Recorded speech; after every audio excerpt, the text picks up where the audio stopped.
Sa inyong lahat, happy anniversary. Pakisabi mo sa katabi nyo, happy anniversary. Even if you are visiting with us today, praise the Lord. It is a great joy to have you share with us today. It's hard to imagine, it's been 8 years.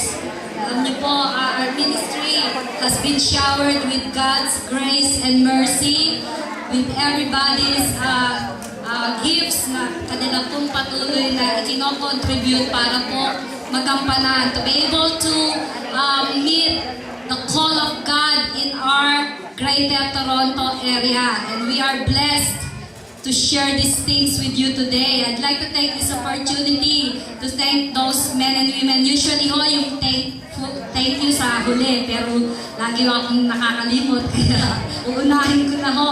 Praise God. We started ho, our ministry 8 years ago in a 2-bedroom apartment in Scarborough with by the gracious ministry po ng ating couple, ang Cantuba family. Pakitayo po si Pastor Bobby at si Sister Sen at ang kanila po